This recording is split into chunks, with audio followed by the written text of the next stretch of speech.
Well,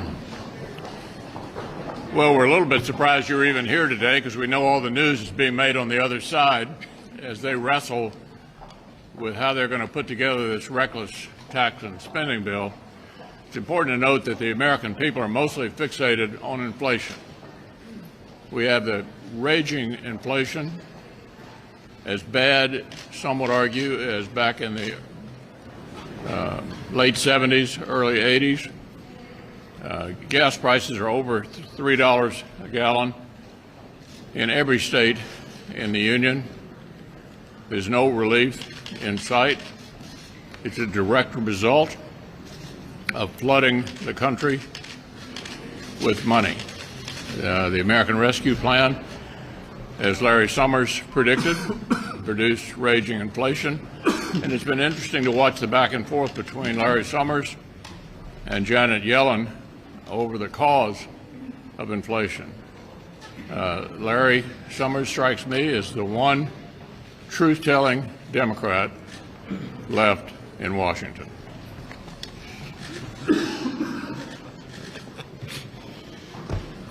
Well, you're going to hear and have heard already a lot of Republicans talking about increases in energy prices, and that is only the increase that we're starting to see in energy prices this year is only going to be worsened by the Democrats' reckless tax and spending spree.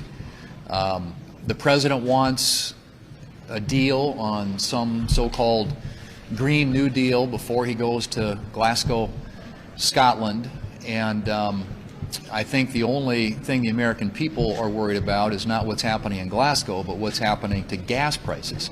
If you look at heating fuel, if you look at just filling up your vehicle at the pump, cooking, anything like that, energy prices are starting to go through the roof. The prediction is in my state of South Dakota that this year we're going to see energy prices for home heating go up anywhere from 50 to 100%. And so the president's obsession and preoccupation with going and schmoozing with people in Glasgow, Scotland to talk about Green New Deal is, I think, completely lost on the American people who are caring a lot more about the prices that they're paying to heat their homes. It is, I think, remarkable that the president finds time to go to Glasgow when he can't find time to go to the border. So we have a historic number of people coming across the border. In fact, at the end of this calendar year, the prediction is have been 2 million people will have come across the border illegally this year. Biggest number ever in history, and fewest number of people being apprehended and caught illegally at the border. So I guess what I would say to the administration is it's not enough to go to Glasgow, Scotland. I think it's important to go to the border. And having a round table 1,000 miles away isn't going to cut it. You need to get down there, see the conditions that our border agents are dealing with, and understand the sense of urgency that surrounds what's happening at our border, the humanitarian and national security crisis it has become due to their bad policies. The American people have seen through President Biden's big lie. He was in Pennsylvania the other day, and he talked about the $3.5 trillion tax and spending spree. And he said the cost was 0, 0, 0. He actually said it 3 times. I would say, Mr. President, if the cost is 0, why are you having such a hard time getting people to vote for it? And a national poll has now shown that 64% of voters believe the president is actually not being truthful with them. It's conservatives, it's liberals, it's folks in the middle. Across the board, the people do not believe the President of the United States because they know the costs are real. The costs are real in terms of higher taxes, which will hit everyone in America. Taxes, you're going to see more debt, which is going to undermine Social Security and Medicare. And of course, we're going to see higher prices, which people are getting hit with inflation, whether you buy gas or groceries, whether you want to heat your home or just pay for your housing, prices have gone up across the board significantly. So one of the things the president also said is, well, let's not talk about the numbers. But if you're a family trying to get by, you're someone living on a fixed income, you're a senior, the thing that you're talking about at the kitchen table are the numbers. The president talked about it during the presidential debate last time. So what happens at the kitchen table? Well, I'll tell you, Mr. President, what's happening at the kitchen table is people are not happy. They're falling behind in the Biden economy because of the way and the decisions that you're making. People are fed up, and they're fed up with being lied to. The best thing for this country would be an entire $3.5 trillion bill never becoming law.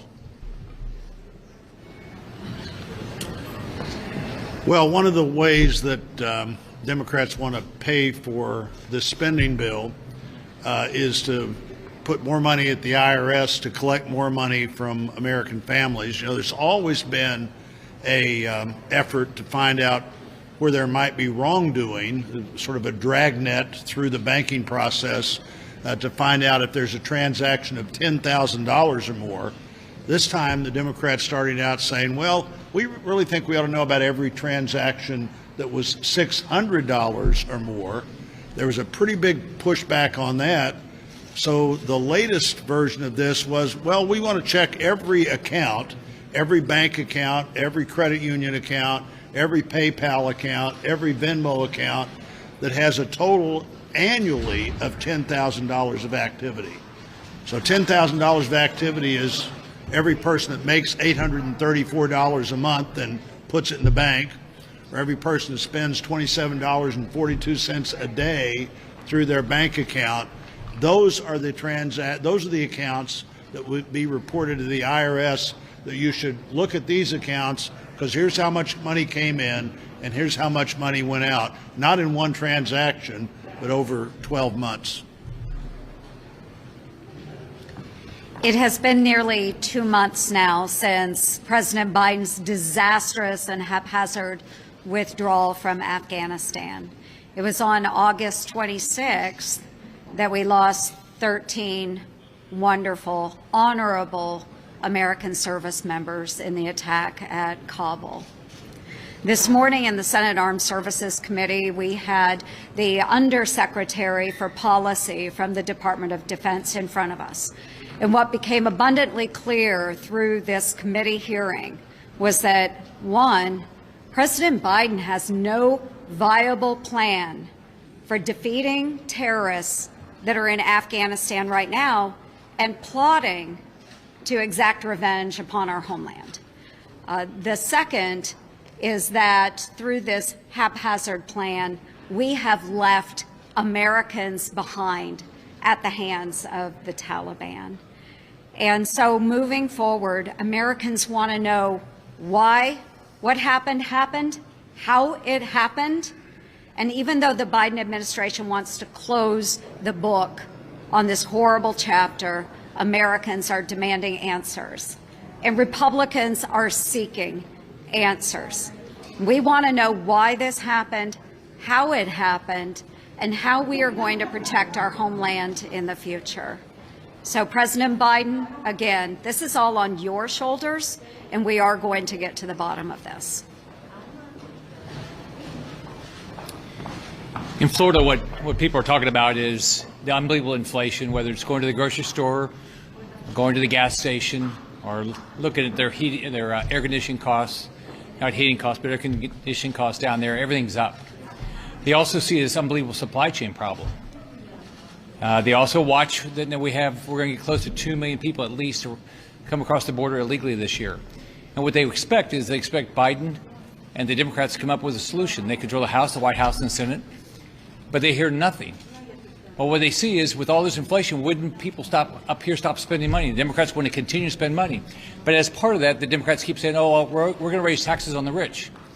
But if you look at what they're making sure is in this reconciliation bill is a tax deduction for salt that only impacts wealthy individuals in blue states, which means people in red states have to pay for that. So I'm going to continue to fight that. I think we're all going to continue to fight that. It's unfair to Americans around the country that don't live in states with high taxes. Leader McConnell. Yeah, Chad. Thank you. Aren't you concerned about some of this opposition, some of these tax increases, but specifically the tax on the wealthy here that they are talking about now, that your side is going to be perceived by some voters as saying, oh, it's okay if the wealthy don't pay their taxes, it's okay if they don't get taxed? Aren't you afraid that you're going to be painted into the corner that way? Well, the larger issue is whether the country needs a big tax increase. Just to take you back to 2017, we lowered taxes for virtually all Americans. The corporate tax reduction produced a gusher of revenue, a stunning amount of increase in revenue as a result of lowering the taxes on corporations. Look, the country's awash in inflation. The country's flooded with money. The last thing we need to do is to pile on with another massive, reckless tax and spending spree. With regard to various pieces of it, we don't know what it's going to look like, which leads me to the second point. They do not have a mandate to do this. They're acting like this was the New Deal. Roosevelt had massive majorities, or it's the Great Society. LBJ had massive majorities. This is a 50-50 Senate, a 3-seat majority in the House. The American people are not asking for any of this. Joe Biden said last week that he's now open to fundamentally altering the filibuster, and he suggested the debt ceiling could be the issue that pushes Democrats to do that. What is your reaction to that? Well, that's a decision to be made by senators, and Senator Manchin and Senator Sinema have both been quite clear they're not in favor of altering the filibuster rule. Leader McConnell, you've said that the country is flooded with money. Who do you believe has too much money? Who do you believe has too much money? That the country is flooded with money? Yeah, let me just quote Larry Summers, who said back in February that the American Rescue Plan was a mistake. He said it would cause rampant inflation. It has. And I would call your attention to the debate between Yellen and Summers just this week on this very issue. So I agree with Larry Summers. I think this has created exactly what he predicted, massive inflation affecting all levels of American families.